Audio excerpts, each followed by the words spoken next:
So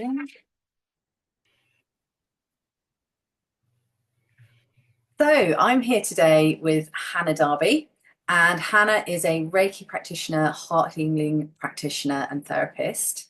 And I believe you've just written part of a book collaboration, Hannah. Would you like to say a bit more about that? Yeah, so hi, it's lovely to be here with you all today. Yeah, I'm really excited to have taken part in this book project with a group of other fantastic heart healing practitioners. So my topic is all about the heart of grief. That's a really poignant topic. And is it okay to ask you, Hannah, is there something in your personal experience that led you to really feel passionately about this topic and to want to share with people? Yeah, of course. Yeah, I mean, it's a topic that's very close to my heart and one that I am very passionate about. I lost my father when I was only 13. He died suddenly of a heart attack in front of us. And that just really kind of rocked my world completely. After years of chronic bullying all the way through childhood, that was just kind of like the straw that broke my back, and sent me on a self-destructive path, but also a healing path, and one that I've been walking ever since, that led me down to study psychology and then go on to become a Reiki master, heart healing practitioner, and then be delivering my healing method with you today. Wow, fantastic. So, I mean, obviously, huge shock, huge life change at such a vulnerable age as well, just going into the teenage years, which is, pretty vulnerable time for all kids.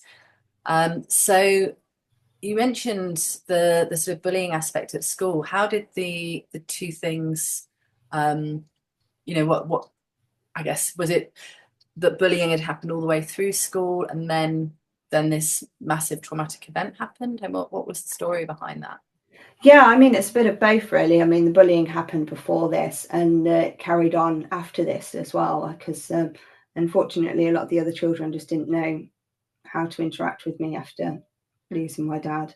Um, So so I that's even more isolating than the grief experience. Yeah. So it was kind of like a bit of a double whammy. And then it happened in the school holidays. So then I was, of course, late back to the term. So then the whole school was told in assembly what had happened, and that I would Oh be my coming goodness. back and that I would be late. And, and it just kind of made me into this kind of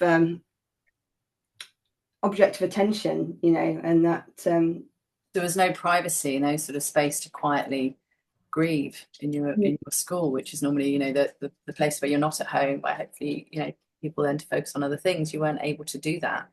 yeah, and unfortunately that carried on all the way through into my higher education as well. But I think one of the hardest points as well was that just at that age, you're just kind of really starting to know who your parents are as people, not just as your parents, and realizing, what they're like. And, I was just starting to find out a little bit more about my dad just before he died. So I felt that that was kind of robbed from me, Yeah. and really affected my worth as well. And then with the bullying, already having a low self-esteem, Mm. um, I think this just made me really question the universe, my faith in everything. Why did it happen to me at this time? And it's an awful lot to go through for such a young age. So you mentioned your faith. Did your faith play a part in getting you through, or did it? You said you questioned it. Did you, reject it completely? How did your faith come in alongside this journey? I think a little bit of both, really. I did start to reject, but then also I found it was a source of strength as well, and knowing that because I do believe in God, and knowing that I would be able to see Him again, and that even though He was gone, it wasn't the end. It was just Yeah. the beginning of a new chapter in His life. And I still felt that that meant I got a connection with Him, and knowing that He was kind of looking down on me, and that gave me a lot of comfort. Yeah. And was there a particular turning point in your journey, a moment of hope or a moment of feeling stronger, or was it just a case of little bit by little bit?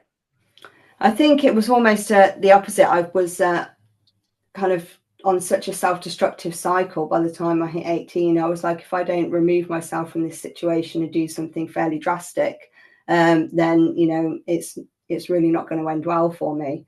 And so that's when I removed myself from the country and went on a gap year for a year, and just took myself out of the situation, away from the people, away from the habits, and tried to start afresh, and then went from there straight to university without kind of falling back into those same crowds again, which really helped me, and also gave me a lot of confidence for myself, because I was going out and talking to people and they actually were nice to me. So Yeah. So were you studying psychology at university? Was that your course? Yes, yeah, I studied psychology, and that was mainly because of what I'd been through. And, I wanted to understand why I felt the way I did, why I was so low and anxious and depressed. And I didn't know those terms at the time, and then studying psychology, I was like, okay, wow. So then I have done quite well to make it through the other side of all of this, and it just it helped me really understand what emotions I had and why I was feeling them. Yeah. Okay. So coming forward to today and finding Reiki and then finding heart healing, how has that changed you as a person? And what do you feel that it brings for you when you're offering this to other people and when you're working with other people? The combination of your story and then discovering these healing techniques. I've also had a lot of kind of chronic health conditions over the years that comes with a different form of grief, and that's really what opened the doors into Reiki for me. And it's really helped me drop into myself, and it's quietened the kind of the thoughts in my head, and it's really helped me to kind of tap into where exactly those emotions have originated from. And then the heart healing has really helped me to kind of heal from those emotions and let go of the past in a safe, controlled environment where don't feel any shame or guilt for feeling angry or upset by what happened, and it just really let me kind of let all of those emotions out that I've been bottling up for so many years, and help me just connect the dots and see why I was still struggling the way I was, and how these things were still holding me back in my adult life today. Absolutely. And I think what's really important that you touched on there, Hannah, is the safety aspect, Mm. where, you were given finally through this heart healing technique and through the Reiki, you were given that safe space to process those emotions, to be able to feel anger, to be able to let stuff out. And that sounds as though that was the opposite of what happened when you really needed that safe space when during your teenage years. You just weren't given that safe space to process those emotions and to let them out, or almost that permission to let them out, that you now give to your clients through the heart healing work that you do. Yeah, and I mean, it's transformed my life so much. That's why I've then trained in it, and then why I've then developed this method to help heal others from grief, with my kind of heal approach, which is healing the relational wounds of the heart, expressing anger and emotion, accepting the new reality, and then learning to live and love again. Oh, that's beautiful. Fantastic. So if there was one message you had for anywhere out there today that was, that had been through grief and loss, the bereavement of a loved one, say, and they were wondering, they may be a little bit afraid, not knowing what to do next, what piece of advice would you give them? So that grief's a highly personal process. You can't compare your journey to anybody else's. Yes, the symptoms do present in similar ways, but you can't put a timeline on it. There is no time with grief, So just kind of let go of your expectations, let go of worrying about what everybody else is doing, and just allow yourself to truly feel those emotions and drop into yourself. And that there's never any shame in asking for help, and that you're not alone, even though people don't talk about it. There's so many other people that have been through and been in a similar situation feeling how you are. So just be brave, reach out and find some support. Fantastic. Thank you so much, Hannah. Is there anything that you want to add, or do you feel that we've covered what you want to say today? I know, I just want to say thank you for being here today, and I really do hope that you will pick up a copy of the book when it comes out. Of course, we'll keep you all updated, and that you enjoy reading it. Fantastic. Thank you so much, Hannah. Thank you. Go.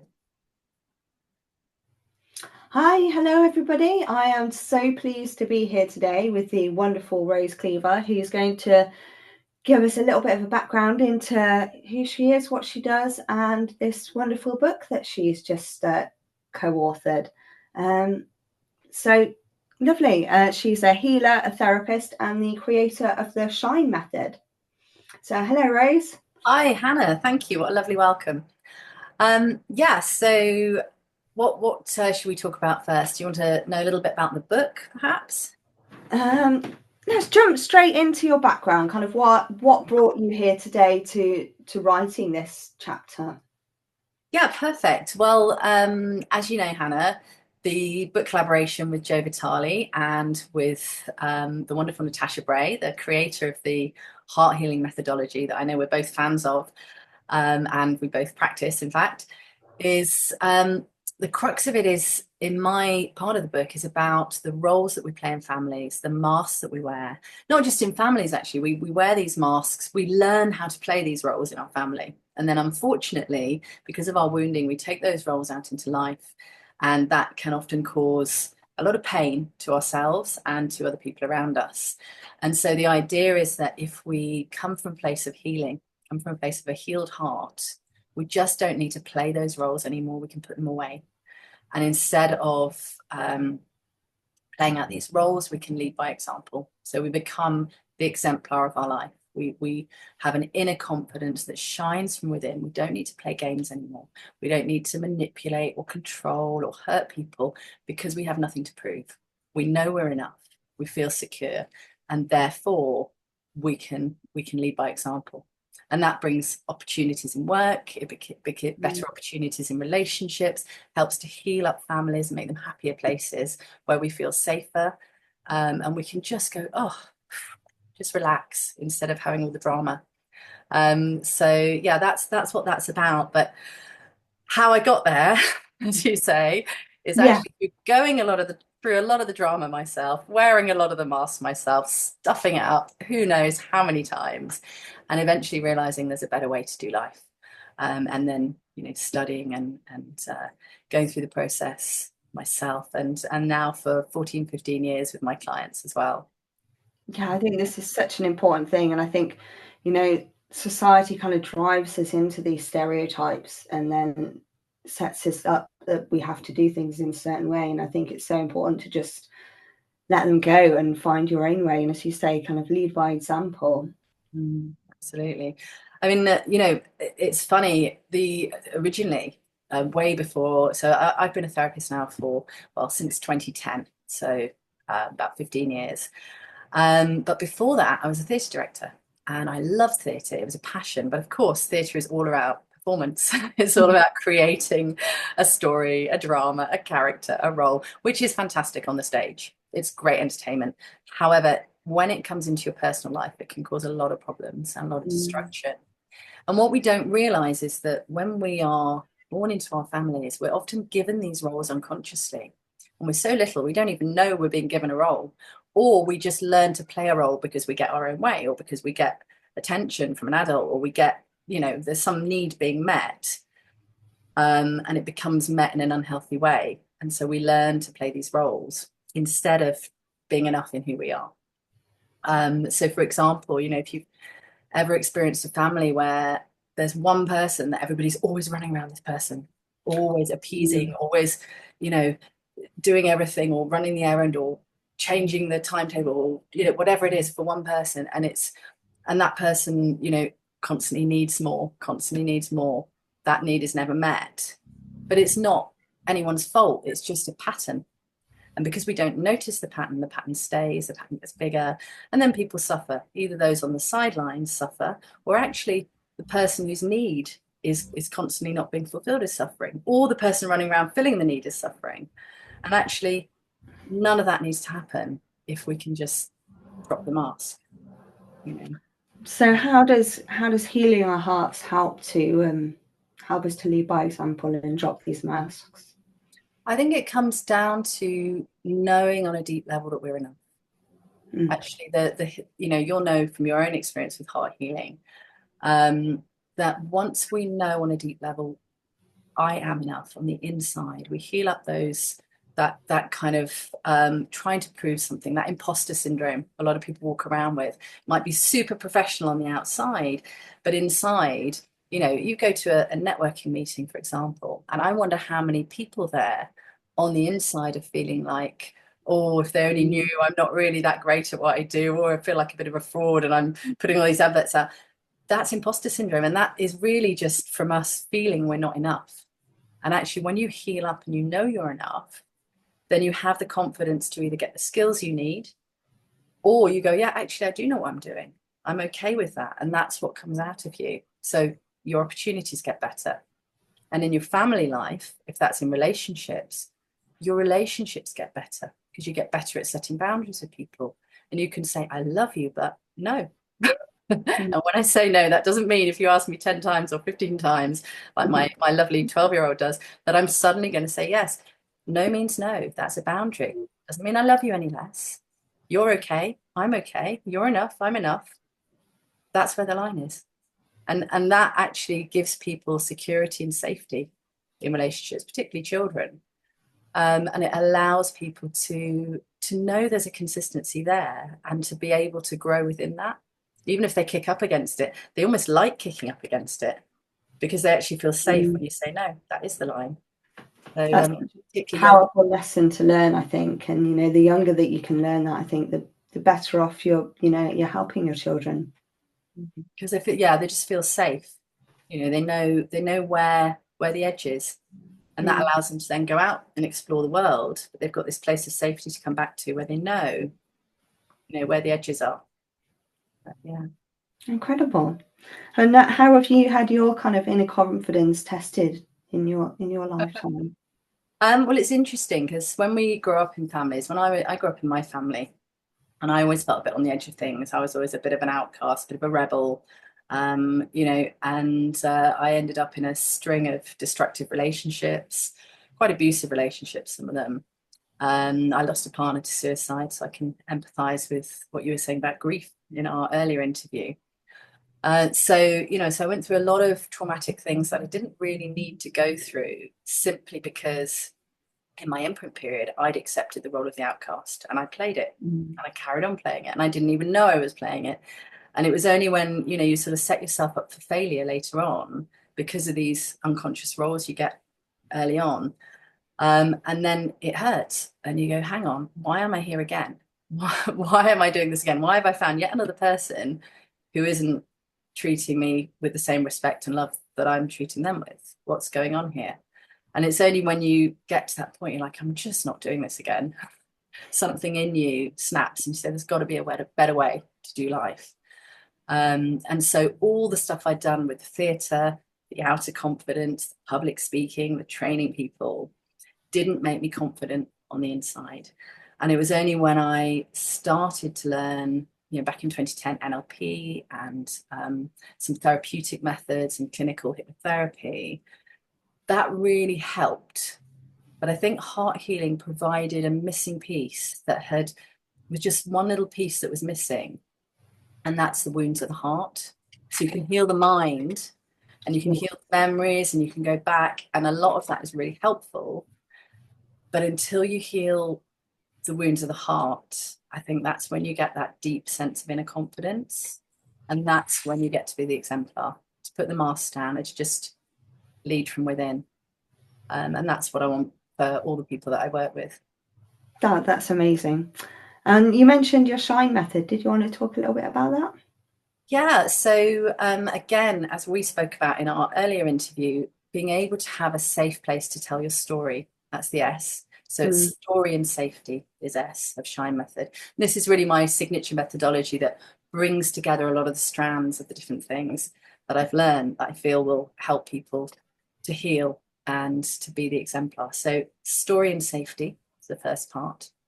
Then we move on to heart healing, as we've talked about. I know that you've incorporated that into your methodology too, Hannah. So heart healing, really to heal up those receiving wounds, to allow people to just come out and know they're enough and be more confident. That leads us to inner confidence, which is the I. And that's where we work on, from building on that place of enoughness, we work on techniques of confidence from a place of belief rather than a place of wearing a mask of confidence. So it's coming from the inside out rather than the outside in. And then we come to navigate. So having all these techniques and all this enoughness is great, but we've got to know where we're going. So navigate is about giving people a connection to their purpose. Some of my clients, if they have a spiritual model of the world, we use spiritual techniques. We use more kind of traditional methodological and neural-based techniques for people who have more of a scientific model of the world. Doesn't really matter as long as they get the result. And navigate neurocreatively, which is a term that I've coined, basically just acknowledging that once you have your purpose, you acknowledge that every single brain is totally different, totally creative, totally unique.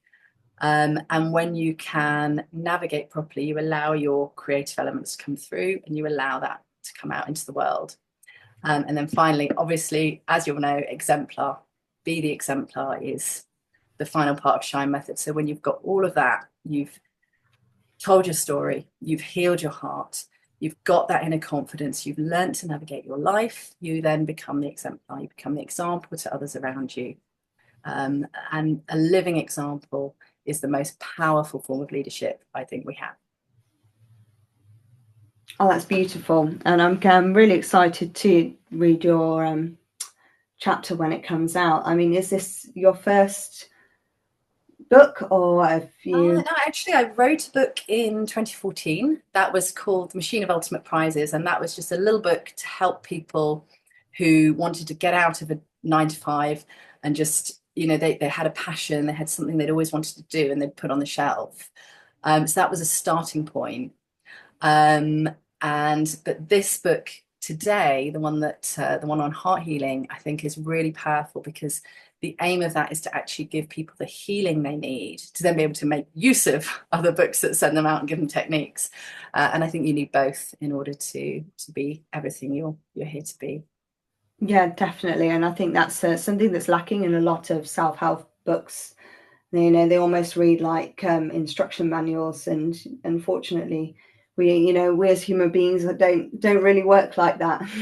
Absolutely, we're human beings, not human doings. Yes. Oh, Well, this sounds amazing. It's been so lovely to chat to you. and you, Hannah. Thank you. Okay.